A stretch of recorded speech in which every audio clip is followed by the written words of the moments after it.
The Rwanda plan will cost us £290 million, and nobody's yet been sent to Kigali. But you've got to hand it to the Prime Minister. He's not giving up. He's told his MPs to unite or die. The trouble is that many of his own backbenchers reckon he's already got one foot in the grave. All the same, on Tuesday, the government will try yet again to breathe life into its plan to send migrants to Rwanda with new legislation. Can they pull it off this time?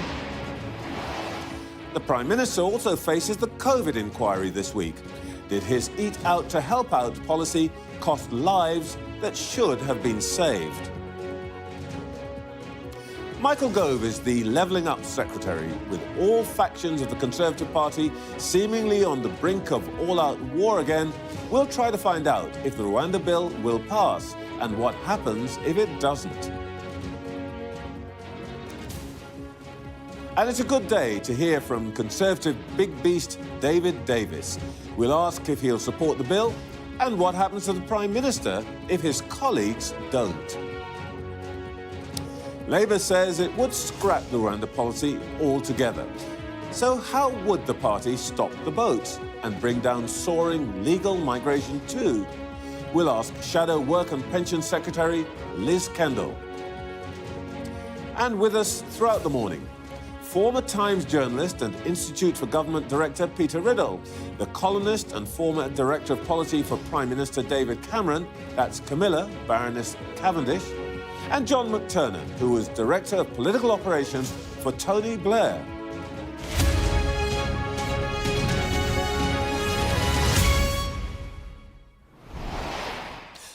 Murakaza neza, as they say in Rwanda.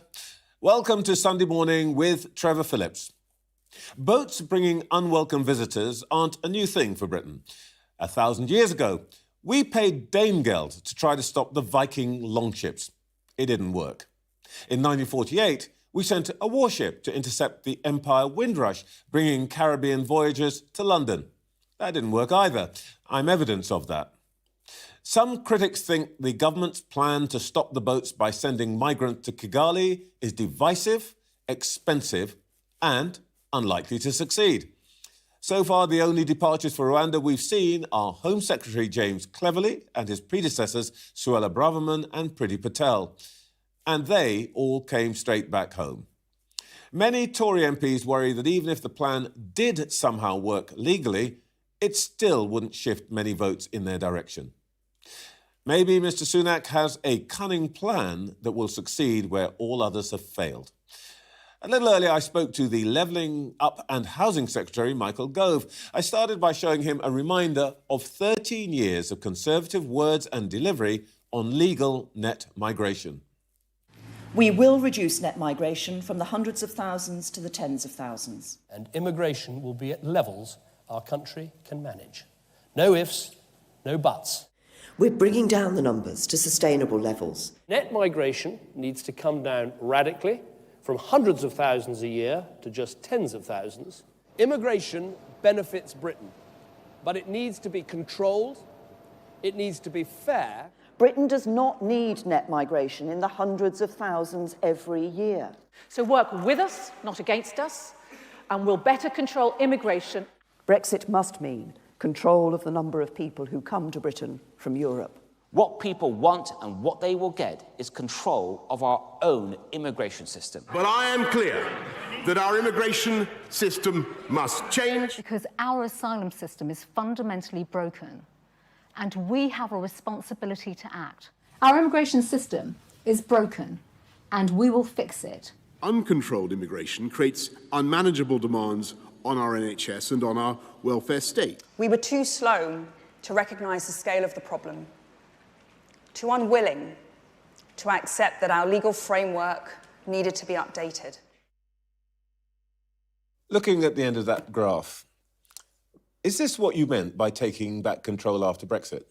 Well, I think it's important to recognise that, as most people do, there are several exceptional factors in recent years, not least the fact that we've given refuge to people fleeing the war in Ukraine, and also... 35,000 in the last year out of more than 650,000. And a significant number of people, of course, who have come from Hong Kong, who are fleeing persecution there. So it's important to put those in context. But Total you're right. numbers still north of 500,000 even without those. Those numbers are higher than we would wish. But it's only because we're outside the European Union that we can take appropriate steps. And just this week, the Home Secretary announced some tough new measures in order to ensure that the dependents, for example, of individuals who come here, including students, can no longer come here. And it is also the case that we are taking appropriate steps in order to ensure that those people who come here who are highly skilled, and we do need highly skilled people in our economy, exceed a particular income threshold. So we are tightening those rules. We can only tighten those rules because we're outside the EU. Yeah, but, you know, for the last decade or so, pretty much the 13 years you guys have been in government, you sat in studios like this and said, immigration's too high, got to bring it down. We're talking legal immigration now. And it is still now actually something like 3 times, even without the exceptional factors, 3 times the long-run average. So the former immigration minister, Robert Jenrick, said after he'd resigned this week, basically you promised one thing, but you were actually delivering the opposite, and you are going to face the red-hot fury of the voters. He's right, isn't he? Well, I think Robert was making the point that we do need to take tough steps in order to deal with it. Otherwise, there will be disappointment on the part of voters. Yeah, you've been in power for 13 years, and you say we've got to take tough steps every year. And we are. And the outcome is that.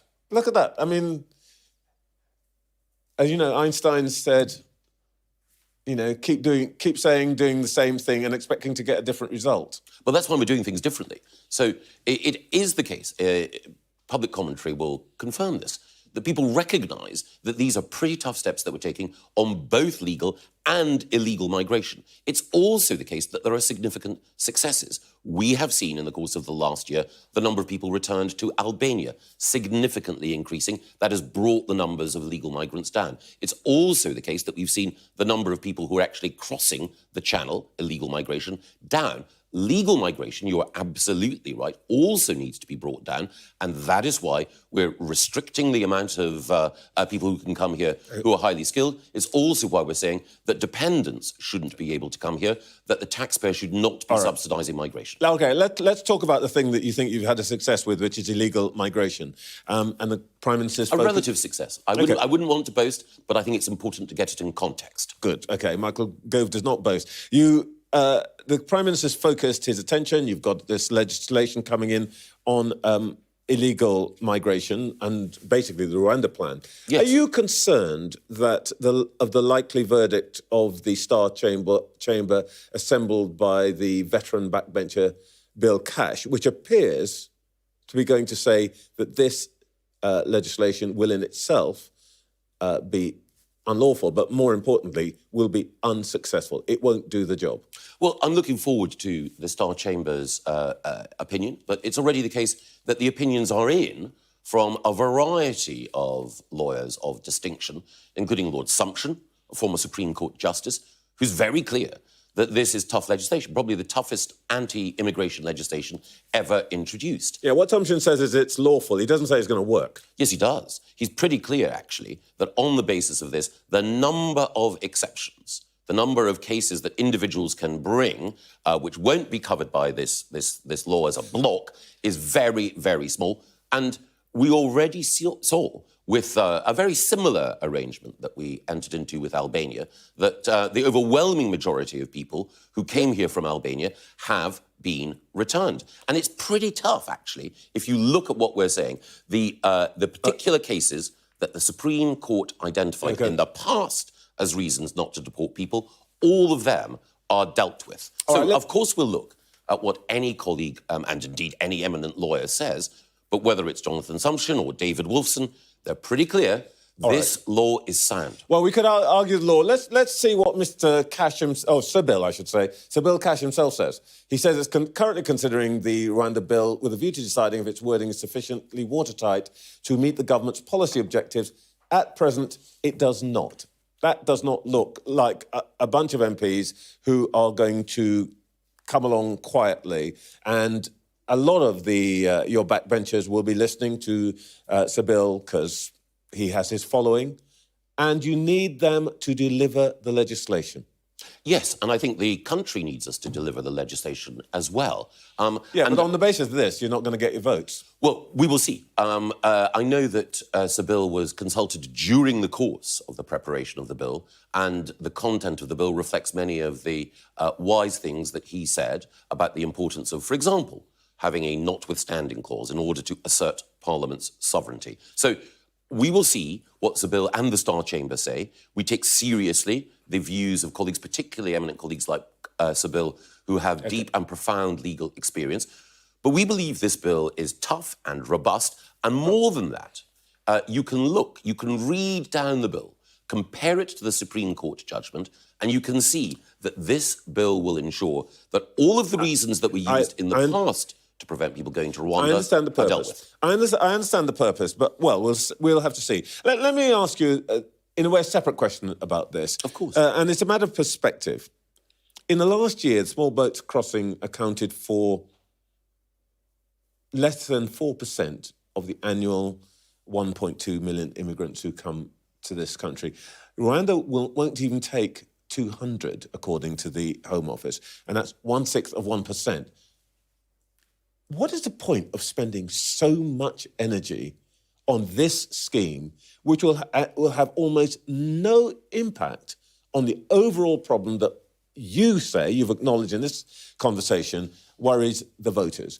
Why are you making such a big deal of this particular thing when actually you're not making any impact on the hundreds of thousands that people actually are worried about? Well, the first thing is that it's not the only step that we are taking, as I mentioned earlier. The second thing is that this scheme is uncapped. There is no upper limit on the number of people whom we can send to Rwanda. The third thing is that the limit is what the Rwandans say they can take on, and that's 200. Trevor, your question, detailed and thoughtful, was longer than my answer. But let me just make this point. There is no cap, and the Rwandans have made clear that there is no cap. Our legislation makes clear that there is no cap. But beyond that, there is a powerful deterrent effect. And we have seen, as I mentioned earlier, numbers reduce as a result of the steps that we've already taken with France and particularly with Albania. It will now be the case that the people smuggling gangs, and let's remember, it's organised criminals who are behind this trade, that those gangs will know that their business model is broken because individuals who arrive here can subsequently be deported to Rwanda. Okay. Look, let's just deal with the politics of this, and let me ask you a short question. Of course. Scheme's divisive, it's expensive. Your own law officers say that 50% chance. I still just want to ask you why this specific scheme is so important to you.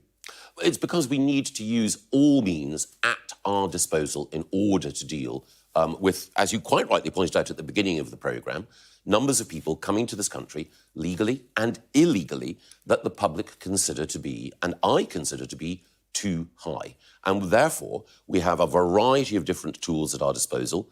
This is an important and a powerful one. And whatever speculation there may be about legal advice, some of those who have opined in public about this measure, thoughtful people like David Wolfson, Lord Wolfson of Tredegar, have made it clear that this legislation is lawful and robust. OK. Look, it needs 30 or so to defeat the Rwanda plan. Possibly you'll get it through this week. But Mr Sunak has made it clear that this is a huge thing for the Conservative Party. Some of your colleagues were offered the choice between unite or die, seem ready to take a graceful exit, frankly. What happens if you don't get it through? Will we see an early election? No, we're not contemplating that because I'm confident that when people look at the legislation and have a chance to reflect, that they will recognise that this is a tough but also proportionate measure. And of course, we will listen to opinion within the House of Commons. But a fair point, I think, that has to be acknowledged is that we are taking steps to deal with an issue that you rightly identified is of concern to the British people. The other parties, the Labour Party, do not have a plan There is no alternative that they are putting forward. So I think that when we look at elections, and it's important that we do this, not because of political opinion, but because it is the right thing to do. We should govern in the national interest. But I think if people are thinking politically, they will see that there is a straightforward choice between a Conservative Prime Minister dealing with this issue and a Labour Party totally absent from the debate. OK, I appreciate your clarity. No early election. Conservative Prime Minister dealing with this, but also tomorrow will be dealing with the COVID inquiry. Sir Patrick Vallance, the chief scientific officer at the time, told the inquiry that the Eat Out to Help Out scheme that he brought in as Chancellor almost certainly increased the number of excess deaths. Is that right? Again, that's Sir Patrick's view, and I have enormous respect for Sir Patrick, having worked with him closely. However, I think it's important to say that the Eat Out to Help Out scheme was announced a month before it was implemented. And in the period post-announcement and pre-implementation, it was not the case that there was a public critique of it. It was an effective way of ensuring that the hospitality industry was supported through a very difficult period. And it was entirely within the broad outlines of rules about social mixing that prevailed at the time. But that's an answer to a different question. The question I asked you is, do you agree with him that it may well, or as he put it, likely, have caused excess deaths? Well, I'm not going to preempt the conclusions of the inquiry. And again, one of the things about COVID is that distinguished scientists came to different conclusions at different times about the efficacy of particular policies. That's not to criticise them, quite the opposite. It's to make the point that they're making, that the science is not a monolithic body of unchanging truth. It is an evolving response to a virus, a novel virus, which was devastating lives across the world. Just a quick one. The inquiry is supposed to report in 2027. By the time we get to lessons learned of it, we might have had another pandemic. Is this the right inquiry, or are some people saying the wrong inquiry asking wrong questions? Well, I think it's important to say that one of the reasons why you mentioned it will go on until 2027 is that it's split into particular modules. I think next year, early next year, we'll get the result from the very first module, which is looking generally at preparedness. And I know from the way in which, it's not for me to pass judgment, but from the way in which Heather Hallett has been presiding over the inquiry, that she's been paying very close attention to the whole question of preparedness. So I would expect that there will be recommendations. It's already the case, however. Earlier this week, the Deputy Prime Minister outlined how our national resilience has been upgraded.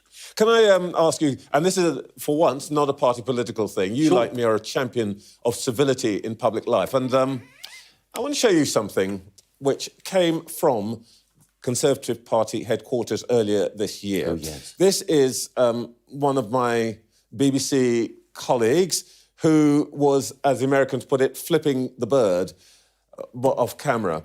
Now, OK, it's the sort of thing that happens to all of us at some point. The interesting thing is the Conservative Party tweeted it out. Is this the sort of thing that a grown-up, reputable political party ought to be putting on its social media? Well, it's certainly a salty intervention in public debate, but I think the important... Salty? Yes. I think the important thing to bear in mind is that our political conversation takes place in a variety of different ways on different platforms, and it's important both to engage people where they are, but also a very powerful point is made here, which is that as we discussed earlier, Labour have nothing to say on the whole question of illegal migration. This is very clever, Michael, but Michael Gove would never have put that on social media, would he? I think anyone who's looked at my social media would see that I am no social media ninja. So my social media, I think, is herbivorous, to put it mildly. But on social media, you have a lively debate, and that is a powerful contribution to a very lively debate. OK, so it's OK? I absolutely... Well, as you know, Trevor, like you, I'm also a strong believer in free speech, in robust debate, and engaging people where they are. A conversation to be carried on. Michael Gove, thank you very much. Not at all. Thank you, Trevor. Well, with us throughout the show today is our panel. The former Times journalist and Institute for Government Director, Peter Riddle, the Financial Times columnist and former Director of Policy for Prime Minister David Cameron, that's Camilla, Baroness Cavendish, and John McTernan, who is Director of Political Operations for Tony Blair. I'm sorry, I had to laugh. That was classic Gove, wasn't it? The wall of sound in a sticky situation. But anyway, let's deal with the serious issues first. Camilla, how are they handling this Rwanda thing? I'm putting that as neutrally as I can. Clearly not very well. I mean, they've got themselves on this hook, haven't they? And they can't get off it. And when the Rwanda plan was originally hatched, it was Priti Patel's idea, if you remember. And Boris Johnson went in behind it. And I thought at the time, this is a cynical stunt. They know perfectly well it's only going to take, as you said, a couple of hundred people at most, and it's probably unworkable. And I thought, they all know this is a cynical stunt. They want to create a dividing line. They want to look like they're doing something. Fast forward, and we also know, by the way, that Rishi Sunak was never keen on it. Fast forward, and Rishi Sunak is now Prime Minister and has somehow got himself in this position. Identified with it. Identified with it, which is exactly, as John knows, is kind of the worst thing that can happen in politics. And in fact, as you said, Trevor, it's not the answer to anything anyway. So they have several different problems here.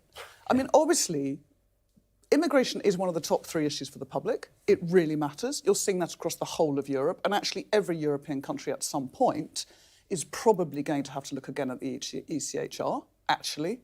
And the European Convention on Human Rights. The European Convention on Human Rights, which is one of the big issues, and Britain would be a lot better advised, I think, to just wait and go in with the rest.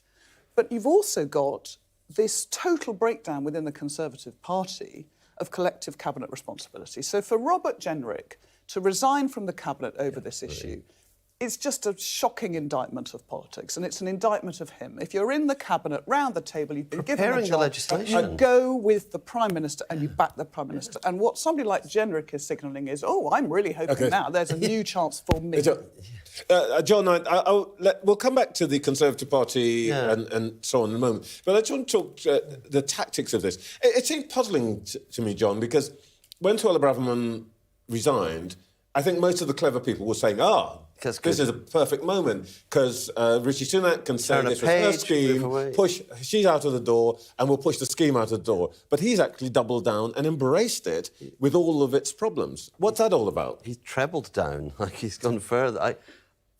I suppose it is. He's reading the same polls we read, which is an issue that people care about. He doesn't seem to have a political strategic bone in his body. And the issue is, great political tactics or bad political tactics, it doesn't matter. That only gets you to the weekend. They keep on trying to get to the weekend.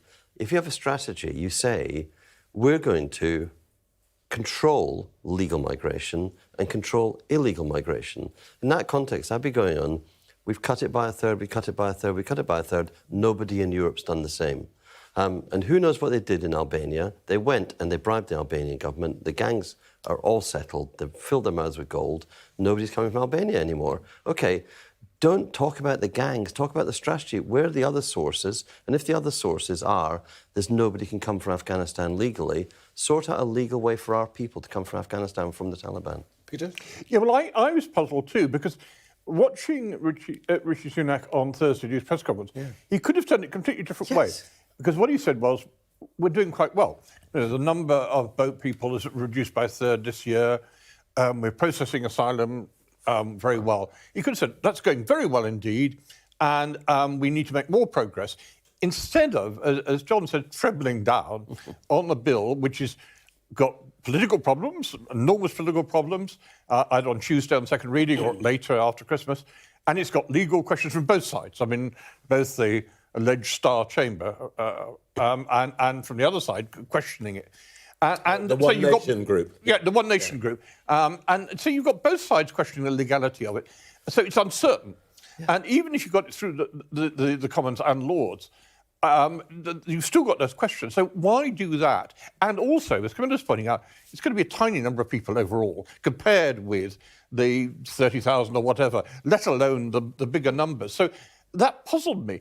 What Rishi Sunak has done is ruled out the escape options. I mean, I kept thinking, what would an earlier Prime Minister, perhaps a more cynical one, I mean, I'm old enough to remember Harold Wilson. Wilson would not a referendum on it. would not have done that. He'd have claimed victory. And then you pursue, as John was saying, negotiations with various countries, You double down with France too. But it's ruling out your options. No one's denying it's not a big problem, but it's how you tackle it.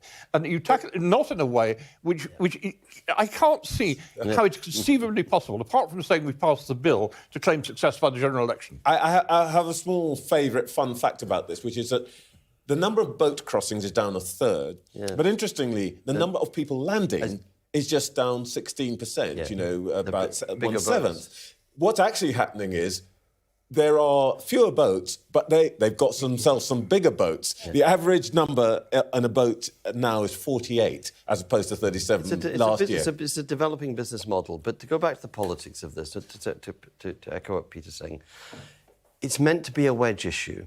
But the wedge is meant to be between the Tories and the Labour Party, not between the Tories and the Tories.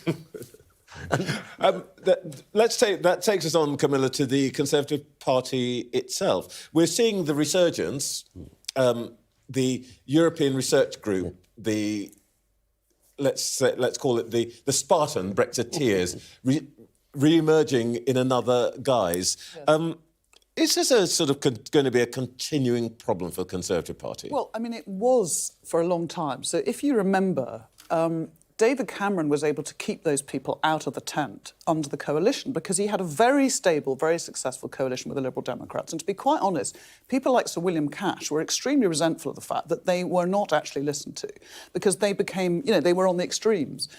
And whatever you think about the reasons why David Cameron called the Brexit referendum, it was a growing pressure within the Conservative Party, which, of course, he thought, wrongly, he would lance that boil.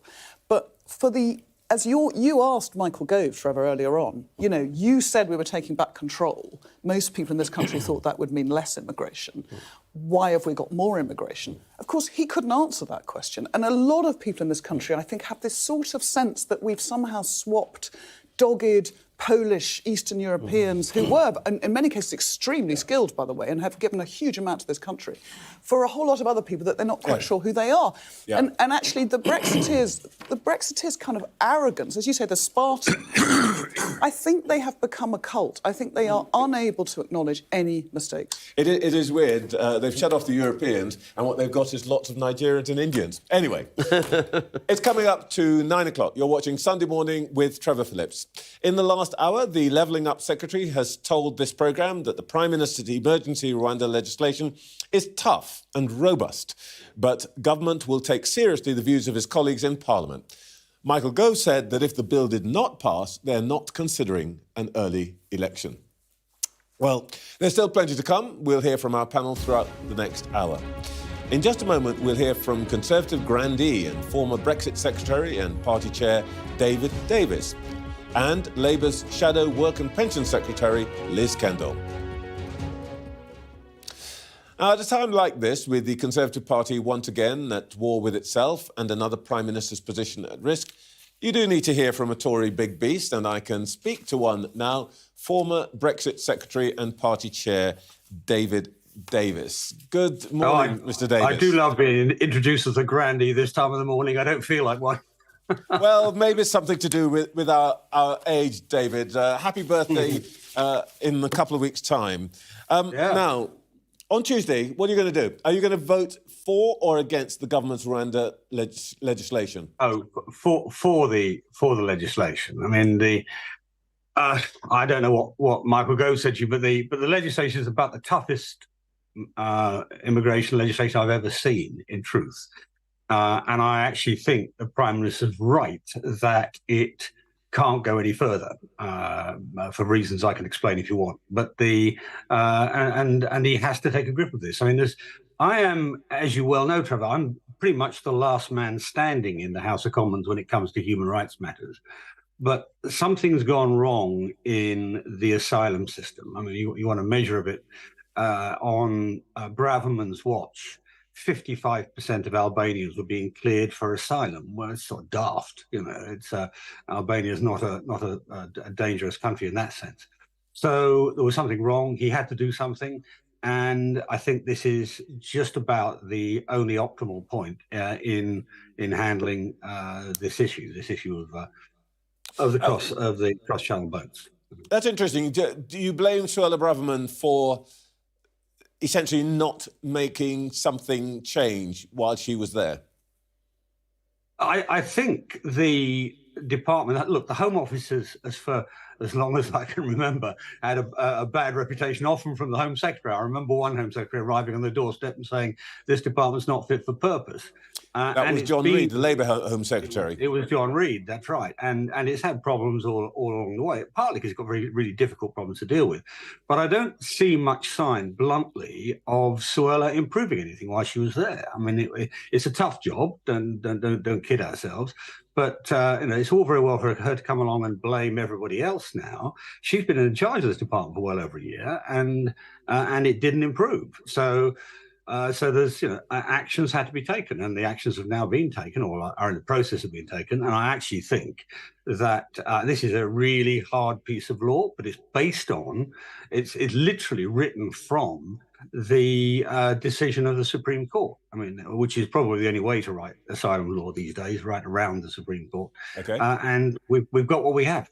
So Bill Cash has assembled this star chamber of apparently reputable lawyers to study this legislation, but he's already said that what he's seen from the legislation, he's a lawyer himself, it doesn't do the job, which suggests that he will go the opposite way to you and vote against. What would you say to Bill Cash and those around him who think that this doesn't go far enough, including Robert Jenrick, for example, the now resigned immigration minister? Yeah, well, let's see the detail of what they say before trying to answer just a sort of generic. But one of the things that Jenrick himself said, slightly breaking the rules on the treatment of government legal advisors, he claims that Edie, who is one of the James Edie, one of the government's advisors, said, "Oh, there's a 50-50 chance of this not working." Well, that's not true. Even if you look into the detail of what Jenrick said, what he actually claimed is that there's a 50-50 chance of the European Court issuing what they call an Article 39 ruling. That's what stopped the planes on the tarmac last time, this sort of general ruling. Well, actually, this law gives ministers the right to ignore those general rulings. So even on the sort of level of argument we've seen so far, I don't think what they have stands up. Also, if Bill wants to take it further, if Bill wants to make it effectively disapply the ECHR in total, disapply the European Convention on Human Rights in total, he's got a number of questions to answer. What are you going to do about the Good Friday Agreement? Good Friday Agreement is written on top of the ECHR. It requires application of the ECHR. Yeah. What are you going to do about the Brexit deal, which also requires the ECHR? Yeah. So, I mean, the Prime Minister's right that there is a limit to which you can go there, even if you're not like me. And I'm a human rights supporter. I don't want us to pull out the You're very clear. You're very clear with your colleagues. There's going to be no resigning from the ECHR. Yeah. Let me ask you about the eventual fate of this legislation. It looks like it's going to get through this week, but then it goes into committee stages and the amendments get debated and all of that. There's still going to be the danger from the government's point of view that this thing might fall. Let's imagine that it does. Where does that leave Mr. Sunak? Is that the end of him as Prime Minister? No, it isn't. I mean, look, the paper's been full of references to 1986, which, if I remember correctly, before my time, but if I remember correctly, I think it was Sunday trading legislation under Margaret Thatcher. That didn't bring down Margaret Thatcher. She went on to win a spectacular election victory within a year. So I think you can overstate these things. I mean, there's an awful sort of air of gloom in the newspapers around the moment because we're 20-odd points behind. Well, surprise, surprise. So we were in the 80s. So we were in 1990 before we won again. I think. It's very interesting, David. That's very interesting. So would I be unfair to sum up your position as things are looking bleak, but I have confidence in our leader and we will march on to victory? Well, we've got a decent. I think we've got a chance of victory. I don't think it's all over. That's my point. I mean, look, you started out by introducing me as a sort of a very elderly MP. Put it that way. The advantage of that is I've been around and seen this before on more than one occasion. And we come through these things so long as we keep our head and do the right thing. I mean, the thing that's most damaging to the party at the moment is the division. Is the splits? That's what the country hates. I've addressed 2 Conservative functions in the last couple of days, and the one thing that really upsets them are the splits, and they don't blame Rishi for that. I tell you, they want to get back out on the streets and fight, but you can't do that if you're fighting each other. You sound rather cross with your colleagues. No, I've seen it before. Look, I mean, politics is about argument. It's about debate. It's about dispute. But what it shouldn't be about is manoeuvring for your future leadership position or whatever it might be that's driving some of these things. I don't mind at all. Bill Cash saying, I think this is not right because of X or Y, and can we modify A and B to make it work? And we can have that debate, and that's how Parliament works. That's how we deliver good legislation. It's entirely possible that the government lawyers haven't got it absolutely perfectly right. But I think in grand terms, the public want us to make a decision on this and get it resolved. And I think we've got something we can do. Yeah. You may have missed the question I asked you rather than ignored it. But who is actually on manoeuvres? Oh well, I'm not going to name them. All my colleagues know who they are. Come on. And it will be to their long term. Again, I've seen this before. It'll be to their disadvantage. People who trade off their own future against the future of the party always lose. So you read the newspapers. You want to know who it is. Yeah. Okay. Well, I've got Braverman in there. Badenoch, maybe.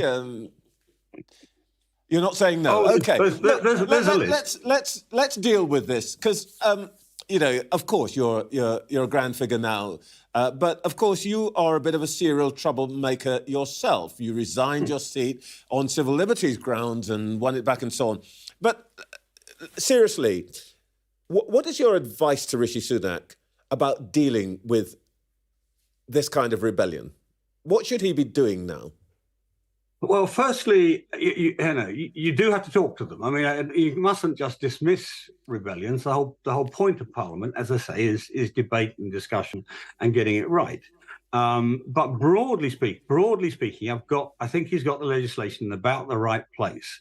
So it's not going to be a massive change. There might be fine changes, and have that debate and take our time over it. And don't rush it through. And I think that's what we're doing. I think it's going to come back after Christmas, and people will perhaps have settled down a bit then. I mean, there's been a lot of fierce debate, fierce but almost personal attacks in the last few days. Let that ease away and come back and deal with the issue as the issue, not as a reason for a factional argument. Last quick point: you're a veteran of parliamentary campaigns, leadership campaigns, and all of that. I think you were a whip at one point. Have you got any sense of the numbers that might rebel? Quite small, I think. People. You mentioned Braverman. People always overestimate her support. Look back at the leadership voting numbers. And my impression from talking to colleagues is the vast majority want to get on with this. Vast majority. Now, the newspapers have been saying time and time again, oh, you only need 29 to vote against. Well, 29 is quite a big number, actually, when it comes to voting against a major piece of government legislation. So I think it will get through next week. I think there'll be some argument about amendments, but unless the government agrees them, I don't think even the amendments will go through. David Davis, thank you very much for your time this morning. Pleasure. Right, our panel of Peter Riddle, Camilla Cavendish and John McTernan are still with me here. Peter, well, He's a veteran. I'm slightly, just tiny bit less of a veteran, but you've been here a long time too. Indeed. Is he right? I mean, he's partly right. I mean, yes, in midterm, there are often unsettlements and all kinds of names come up as a potential leadership. One conclusion I did draw is I think we can count that David Davis will not be voting for Suella Bravo, but that I think absolutely 100% certain. He didn't want to leave any doubt about that. But yes, it's true. These things rumble along. I do remember the Shops Bill being defeated in 86. I was writing about it at the time.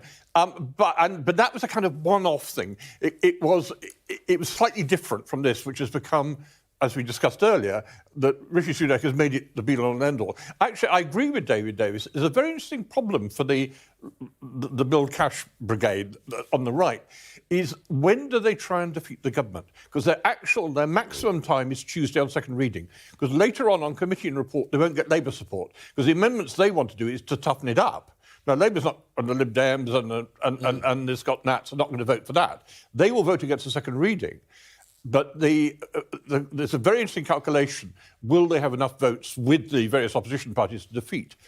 My bet on that would be they might be able to get it through. Yeah.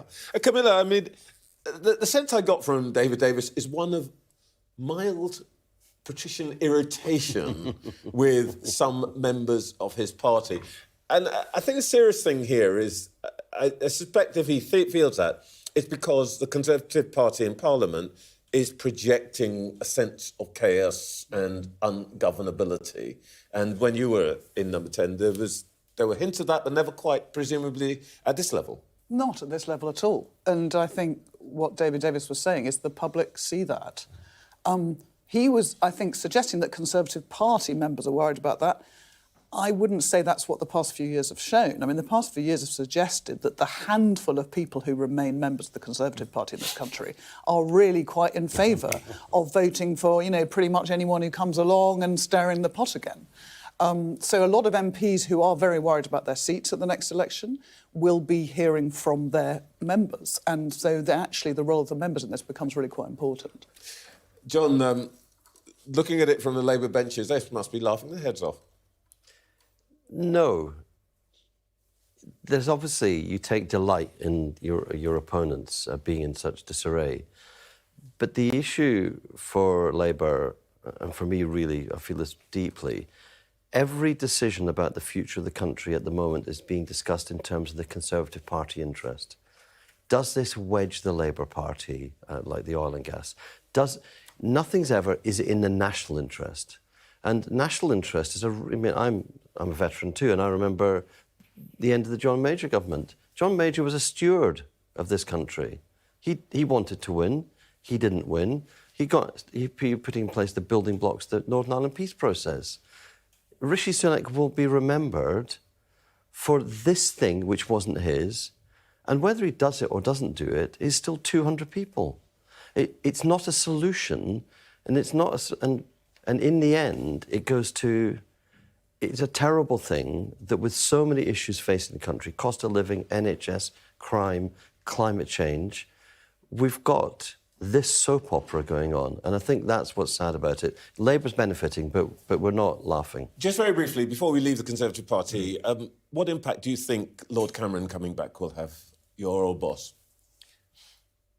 I think Cameron brings a wealth of experience to a table which has almost none in it anymore, and a certain amount of gravitas, and I think that's got to be good. And he's a kind of generous, decent human being, and I think that's got to be good. The one thing I should say, Trevor, I feel like the four of us, it's very easy for us to sit here in our armchairs commentating about immigration. Immigration is a really important subject for the public. We haven't discussed any of the other solutions, but there are other solutions, and I think actually, it would be remiss of us to just sort of say, well, there's nothing they can do about it. There are quite a lot of things they can do. If we have time, let's see if we can come back to that in our last part. In just a moment, I'll speak to Labour's Shadow Work and Pension Secretary, Liz Kendall.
Welcome back. This is Sunday Morning with Trevor Phillips.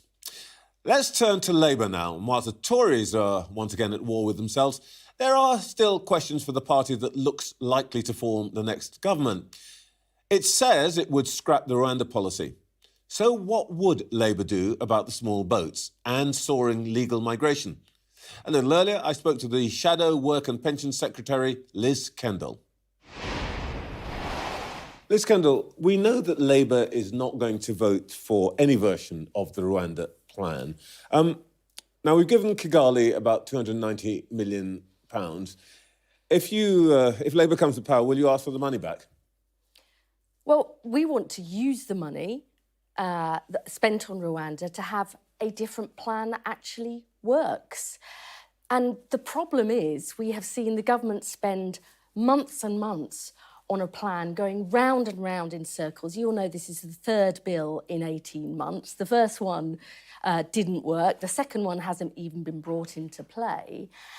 And we need to end these small boat crossings because it's extremely bad for national security as well as the lives lost. And we want to spend that on having a new elite cross-border force to really tackle the criminal gangs that are driving this, and also to get rid of the asylum backlog, which is ending up costing £8 million a day in hotel fees alone. So we have an alternative plan for the future. I'm familiar with the plan, stop the boats, safe routes and all of that. But I just want to come back to the money, 290 million quid. Will you ask the Rwandans for the money back? Well, I want to see that money spent Well, on you can't spend it if you don't get it back, can you? I want to see that money spent on tackling the root causes of the problem, because it is a serious issue that concerns many people in this country.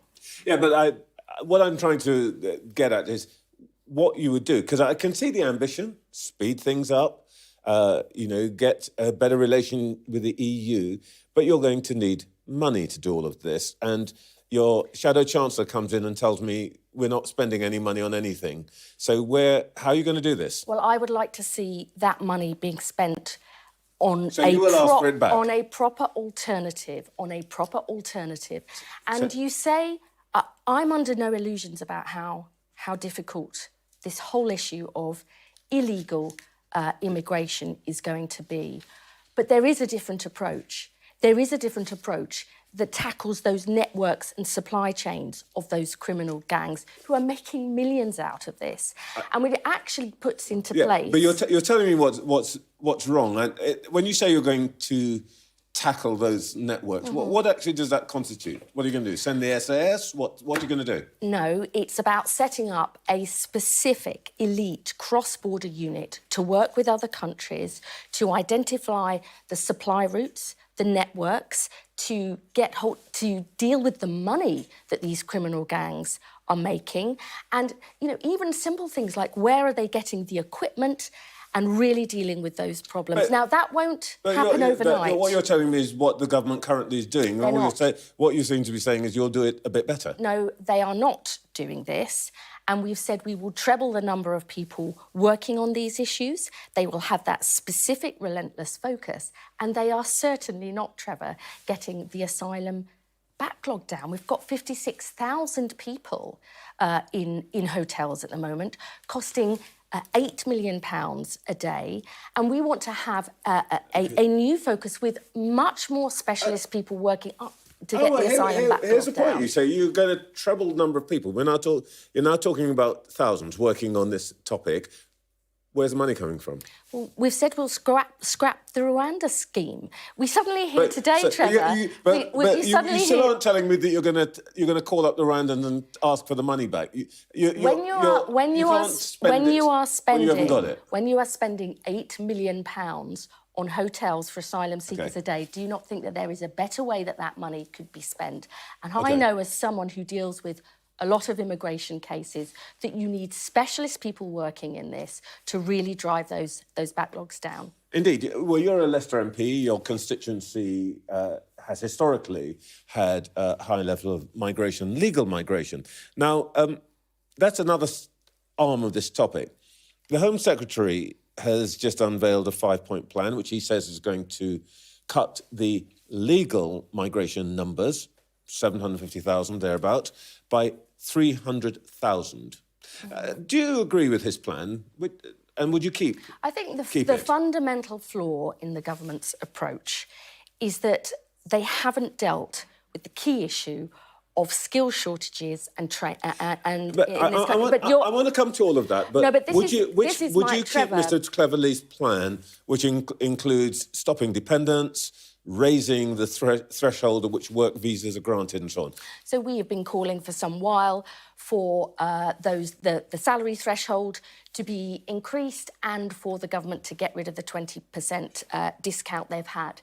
But let me tell you what the problem with the plan. Let me just that's shortage occupations. You're asked for shortage occupations. So what is the key problem here? We need an immigration system, a legal migration system that works for our economy. We do not want a system that is just used to plug gaps because we don't have a proper plan for skills or training in this country. And that has been the prime failure. If you look, Trevor, I want to ask you about that, but I just want to ask you about what's happened this week. Cleverly says, I've got a plan, I'm going to cut the numbers by 300,000. He has specifically said what he's going to do, and I just want to know whether Labour will keep those seeing measures. as we have been calling for the government to remove that discount and to raise the salary thresholds, I'm glad they have finally caught up. Okay. But when you have a shortage occupation list that has included engineers for a decade, nurses for more than a decade,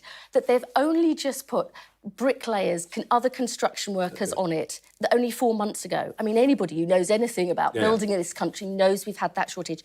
So the fundamental problem with the government's plan is they haven't got a real plan to give people the skills and the training they need in this country, which is why, if you let me say our plan, Trevor, because people always rightly want to know what we would do, which is why we'll have fundamental reforms of the apprenticeship levy to give employers more flexibility, why we will have new technical excellent colleges which can really focus on what we need in local areas to give people the skills they need, because we are a party who wants to give the British people the skills and the training they need to have the jobs they want to build a better life for themselves and their families. And that is how you deliver a managed and controlled immigration system. Well, you've rather cleverly anticipated my next question, which was when your colleague Yvette Cooper told my colleague Kate Burley that you wanted to bring together training and immigration. I guess what you've just been talking about is what that means. Here's a question that occurs to me about this, though. Your ambition is to bring net migration down to what, 200,000? We're not setting any figures. Your colleague on that, Darren Jones said that in terms to me last week. So he wants to bring it down. We've not given any... and let me tell you why we're not doing that. He did. He said it. He said we want to bring immigration down, which we do. But I think that, you know, our economy is huge and complex. It is not for a politician to set a number. We need to get the Migration Advisory Committee... I get that, but I just want to follow through. Your big thing is growth. You want to bring net migration down by substantially, whether it's 200,000, 300,000, doesn't matter. You want to knock a lot out there. Now, according to employers, we're already short of 55,000 engineers, 50,000 builders, 12,000 plumbers. These are all sectors in which we've had to grab workers from abroad. Of course, you're going to do the training. You don't get to be a plumber in 10 minutes. No, I understand. How are you going to meet your growth ambitions if what you do is cut off migration? Because we have to help support businesses to create more better paid jobs and to make us a more productive country, which means that people can work to their full But that doesn't answer my question.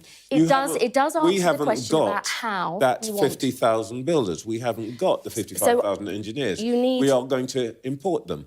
So if you want to bring down the numbers, those are the people you're keeping out. How do you square that circle? So I know from seeing work in my own constituency, it does take time to train our young people to have the jobs of the future. I'm under no illusions about that. We're not going to make promises that we can't keep. But you need to both provide that skills and training for people in this country, which people want. And the NHS is and need. 120,000 short of staff, a third of them are nurses. And they aren't going to turn up tomorrow. No, what are you going to do own... if you bring down the numbers in the way that you say you will? So you've asked me two questions here. One is how we drive growth, and that is our plan to make Britain a clean energy superpower, creating the jobs of the future, helping our businesses, who you know are struggling. But we have to combine that with improving the skills and training in this population. And for example, Philip, let me just say this. There are many people, many who are women, who would like to work or work more hours if they had the childcare and the other support they needed to work flexibly. It won't happen overnight, but we can make a difference under Labour's Very plan. quickly, the government is going to bring in new legislation. It's laid before the House. There'll be a vote on Tuesday on essentially the emergency legislation, supposedly to make the Rwanda plan legal.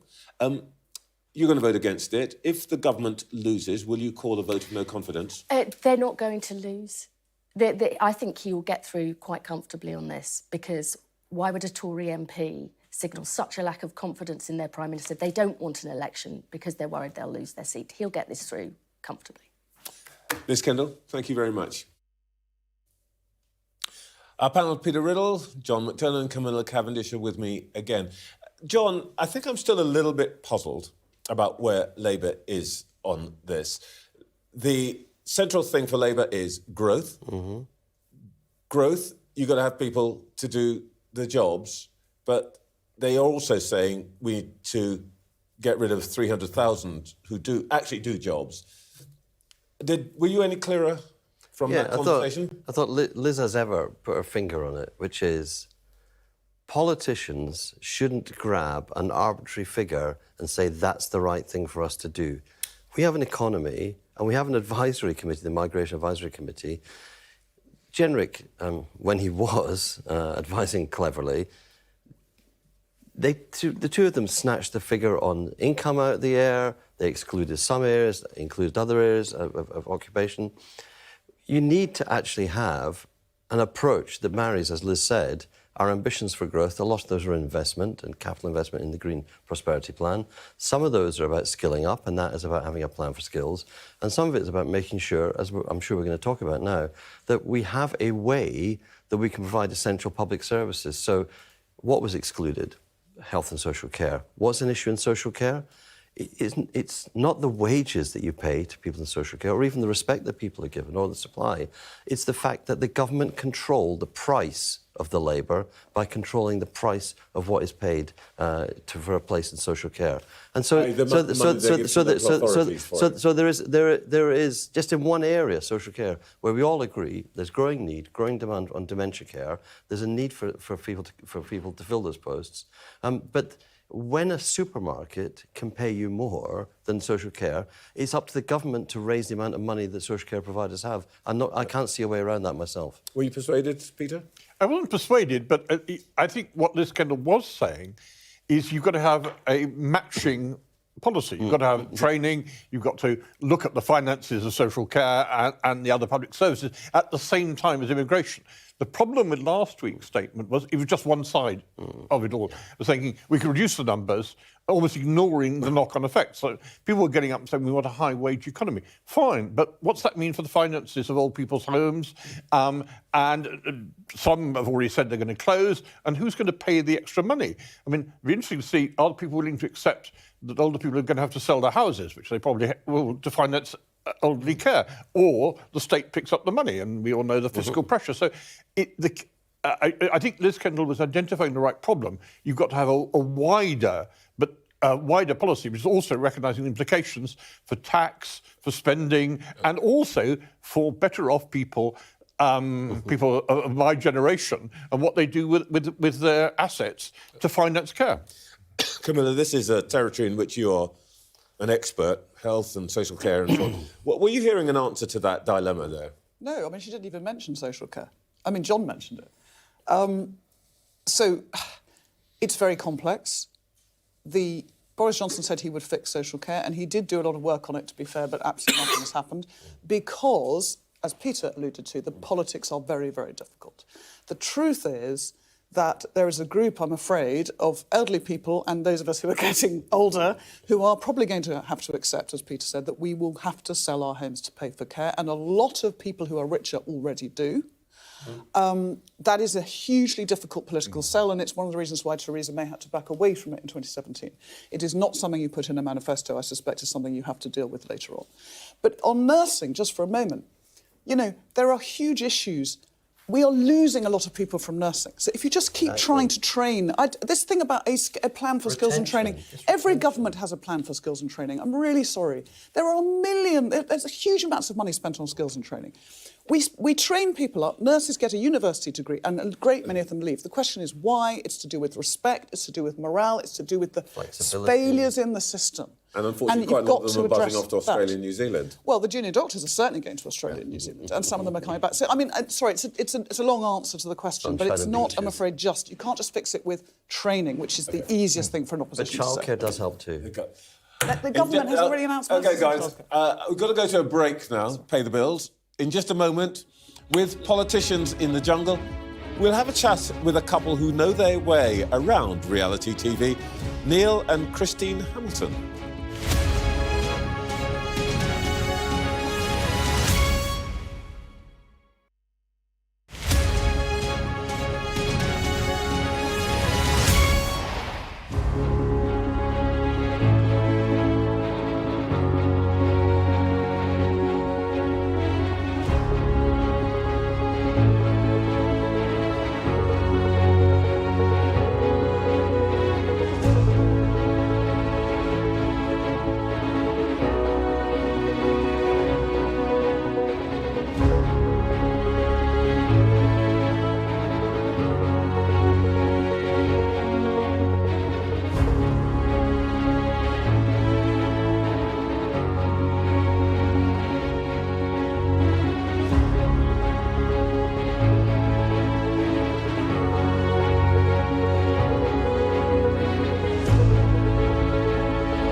Welcome back. Now, there are probably plenty of politicians you'd like to send to the other side of the world and stick them in the jungle.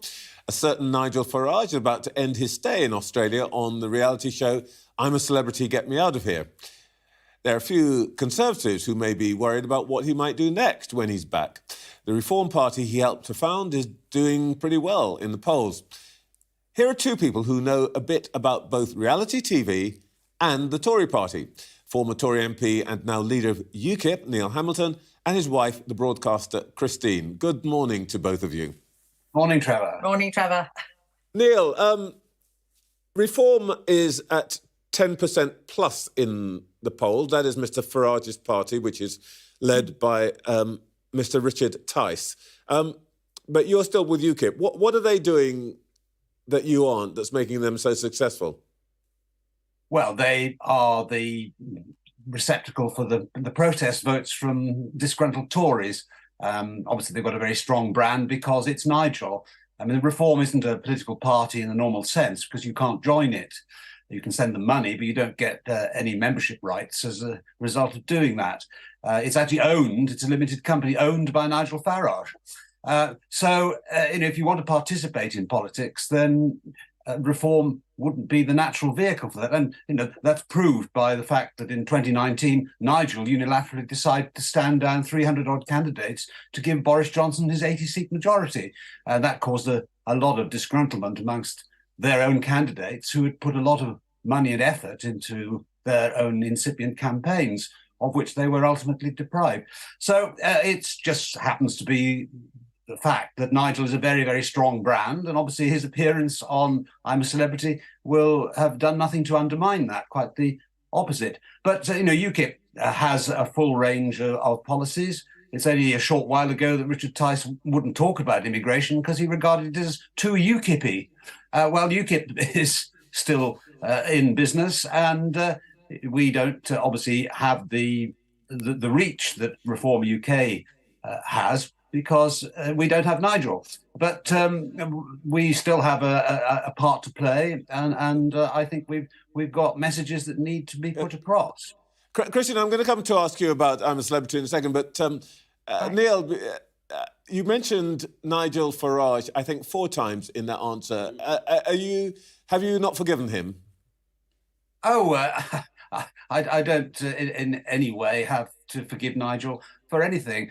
We've had our disagreements in the past, of course, but I don't spend my life ruminating upon past slights or being done down in politics. If I did that, I'd go mad. I've had far worse to put up with in the course of my tumultuous career than roused with Nigel Farage. All right, Christine. You know that I'm at some point going to ask you whether you're going to vote for him. But first of all, do you think that Nigel Farage's time, munching whatever he's munching, is going to play for him politically? I mean, absolutely. I mean, Trevor, in a million years, did you ever think on this show you would be talking about a reality show on ITV? No. Oh, you'd be amazed what we talk about on this show. You'd be absolutely amazed.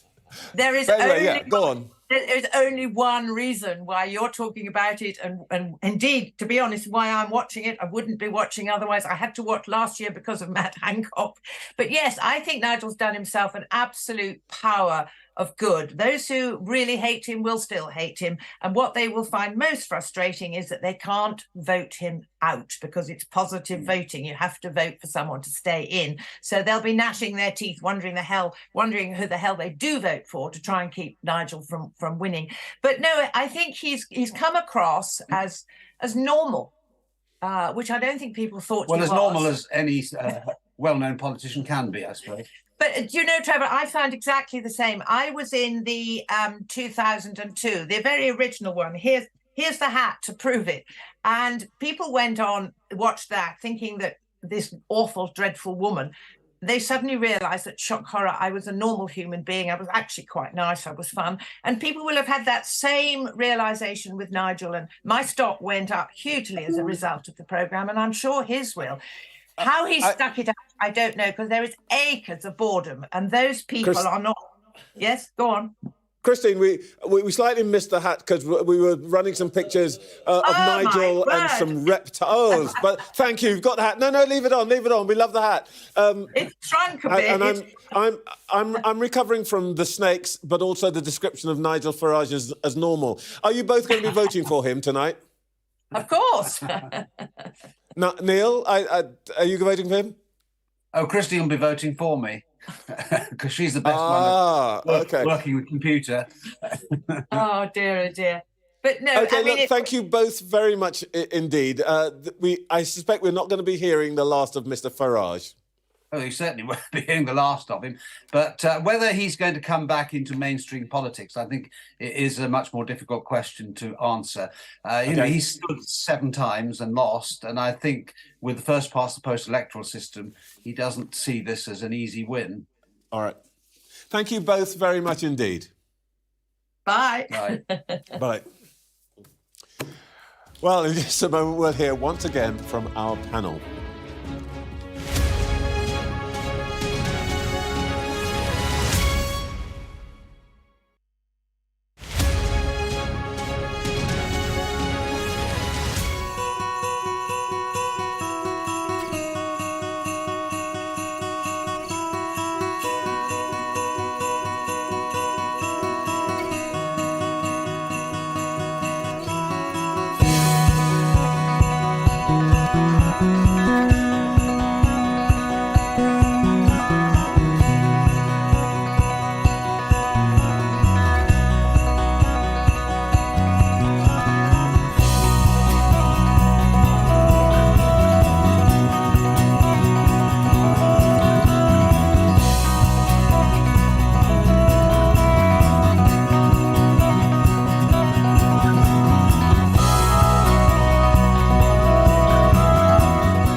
For many people, Harvey is far from over.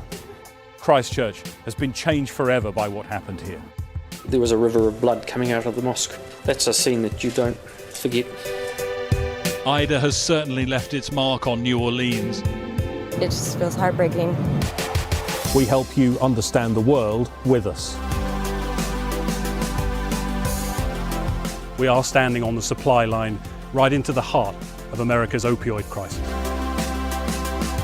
I've reported from around the world and around the UK. Are you trying to run me over, Sir Philip? No, go away. Look like it, sir. Will you respond to those who made accusations, Sir Philip? Can you go away?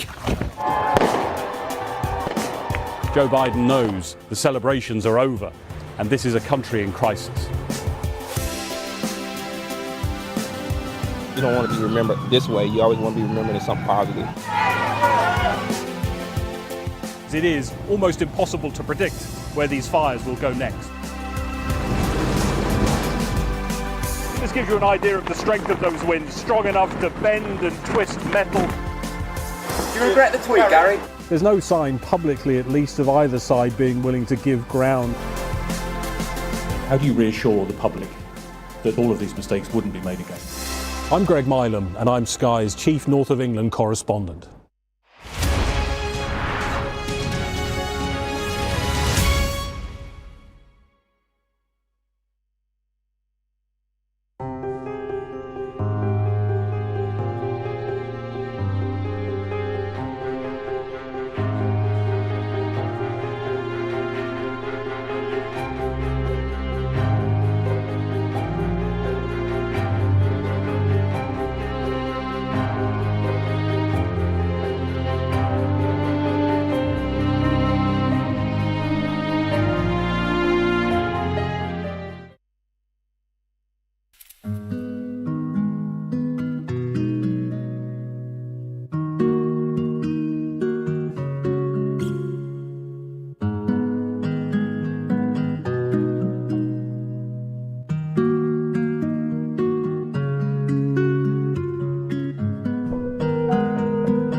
Our panel of Peter Riddell, John McTernan and Camilla Cavendish are with me again. Peter, you know, the Hamiltons are great fun and they've become celebrities and so on. But I think there's a serious point in this. Richard Tice's Reform Party is knocking out 10% or thereabouts in the polls. They could have a serious impact on the next election, couldn't they? The most important thing is the fear that quite a lot of Tory MPs and local activists have of reform. It's not that, well, I suppose there's an exceptional circumstance in which they might win a seat, but it's much more the votes they'll take away. Going back to 1987, the late James Goldsmith set up his referendum party, which undoubtedly damaged the Tories. I mean, the Tories were obviously going to lose the 1997 election by a mile, but it probably made a difference in a few seats. And there are existing Tory MPs who are worried that with reform at about 10%-ish, that will undermine their chances of being re-elected. That's their influences.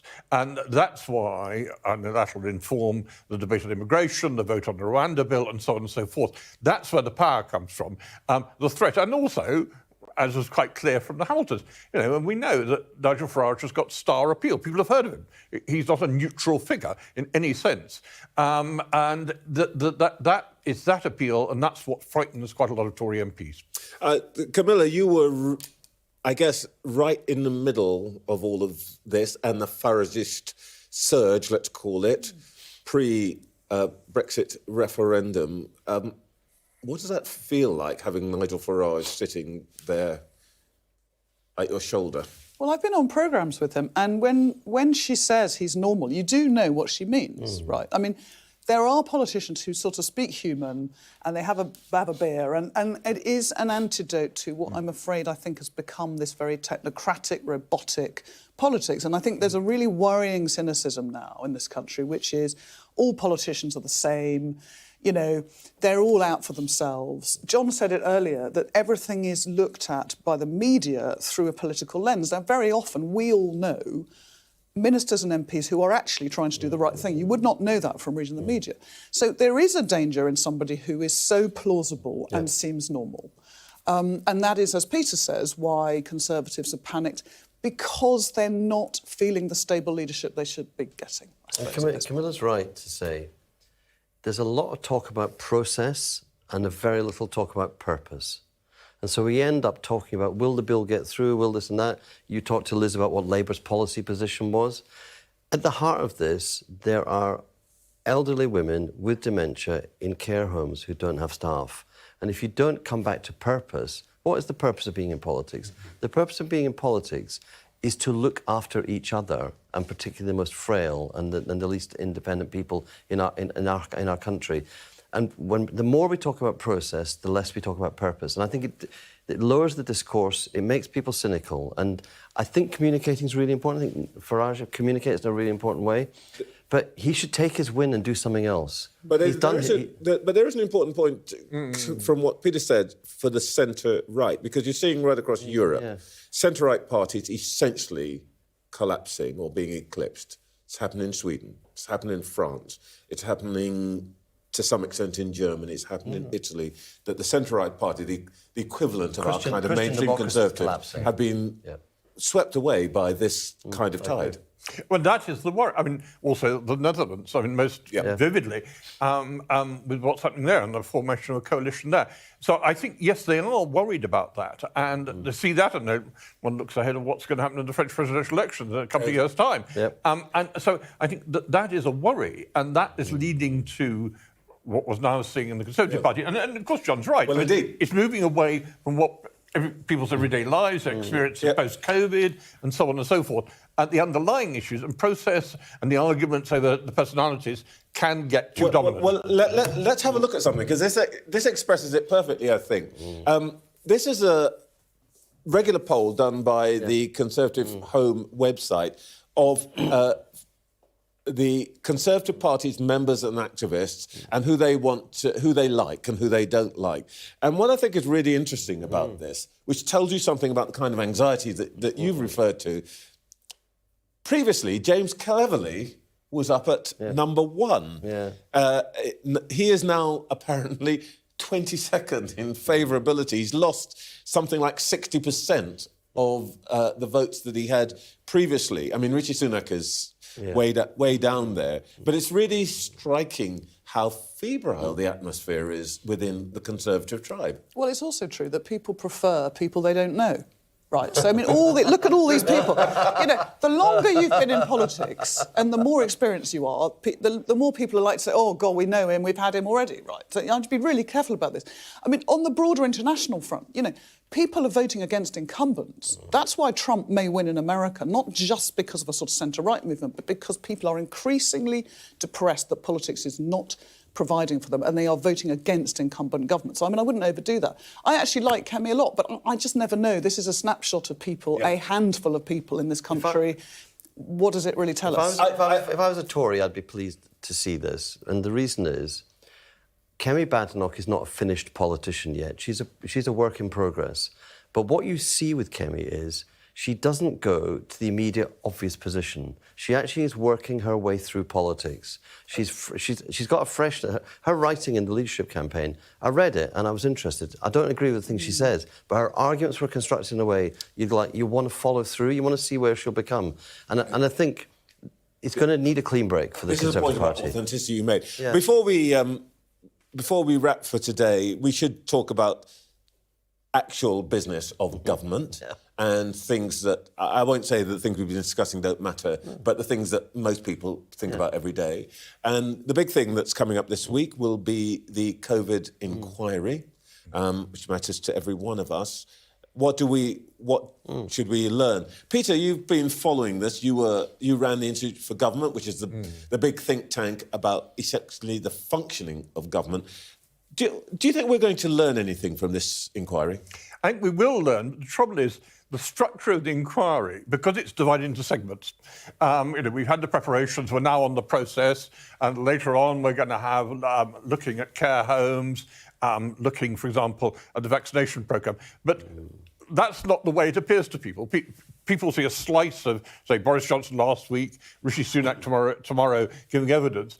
All they get is a partial view of it. Also, the process, a lawyer-driven process, naturally focuses on incidents. It doesn't give you the broader context. And curiously, I had a little bits of sympathy with some of what Boris Johnson was saying last week, that sure, he didn't have a grip on it, was too slow on it, was casual and encouraged a kind of toxic atmosphere. But when he said about Partygate, for example, of course that's reprehensible, what happened there, but it was only a tiny part of life in Number 10. And he actually had a point on that, of context, and the difficulty with it, for anyone following it, unless you're following it in real detail, is you get incidents and you get people slagging each other off. Camilla, this has been one of your special subjects.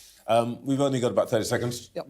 So I wrote a piece... Are you optimistic? I wrote a piece in the Financial Times yesterday saying that the COVID inquiry was like a whodunit to which we already know the ending, because the inquiry has clearly, I think, decided what it thinks.